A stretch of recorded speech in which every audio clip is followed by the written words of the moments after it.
Bonjour. Le bulletin de mission du 4 janvier 2025 nous vient d'Oulan-Bator, en Mongolie. Le titre est « Quelque chose de différent ». Dans les vastes prairies de Mongolie, où les traditions et le vent du temps s'entremêlent, Tsomo a grandi enraciné dans la culture de ses ancêtres. Pour lui, le christianisme était une idée inconnue et étrangère, très éloignée des croyances de son peuple. Tsomo était athée, fermement sceptique à l'égard de toute divinité. Un jour, sa tante est revenue d'une visite à Oulan-Bator, la capitale animée. Elle avait fréquenté une église adventiste du 7e jour, curieuse d'apprendre l'anglais lors d'une réunion d'évangélisation animée par un orateur australien. Enthousiasmée par ce qu'elle a vécu, elle s'est empressée d'en parler à Tsomo. « C'est un endroit vraiment agréable », dit-elle, les yeux brillants d'excitation. « Il y a beaucoup de jeunes, comme vous. » Mais Tsomo balaie son enthousiasme d'un geste de la main. « Ce n'est pas notre tradition, ma tante. C'est une religion étrangère. » Pourtant, sa tante persiste.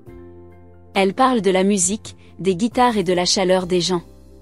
Finalement, ses paroles ont piqué sa curiosité et Tsomo a accepté de l'accompagner un dimanche.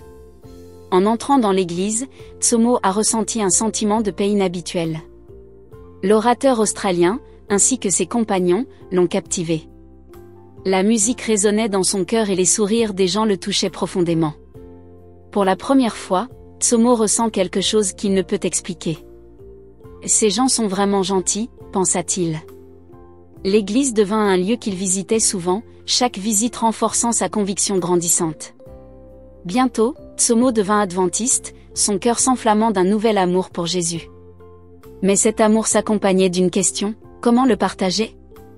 Un an plus tard, Tsomo se rendit à la campagne pour rendre visite à des amis.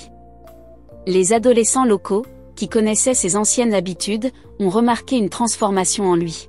« Tu as changé », dit une fille, la voix teintée de curiosité. « Qu'est-ce qui s'est passé ?» demanda un autre garçon. Tsomo sourit. « J'ai rencontré Dieu. » Leurs rires remplissent l'air. Aucun d'entre eux ne croyait en Dieu. À cette époque, la région souffrait d'une grave sécheresse. Depuis 6 mois, aucune pluie n'était tombée et la terre était desséchée.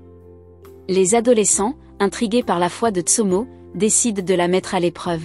« Si votre Dieu est réel, priez pour qu'il pleuve », lance un garçon. Tsomo les réunit. « Prions », dit-il avec confiance. Cette nuit-là, Tsomo pria avec ferveur pour qu'il pleuve. Au matin, les cieux ont répondu à l'appel.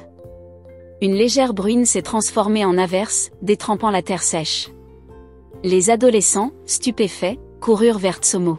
« Il pleut », s'écrièrent-ils. « Ton Dieu est réel. » Certains d'entre eux commencèrent à croire, leur scepticisme étant balayé par la pluie. Tsomo a formé un petit groupe, se réunissant chaque jour avec 10 adolescents. Ensemble, ils étudient la Bible, prient et chantent des chants de foi. Au bout d'un mois, Tsomo est retourné à Oulan-Bator, laissant derrière lui un groupe de jeunes croyants. Des années plus tard, Tsomo, aujourd'hui pasteur, se remémore cette période miraculeuse. Il n'y a plus d'église, plus de pasteurs, dit-il, mais ces jeunes et leurs familles croient toujours en Dieu. La foi née de ce moment de pluie continue de se propager dans les vies.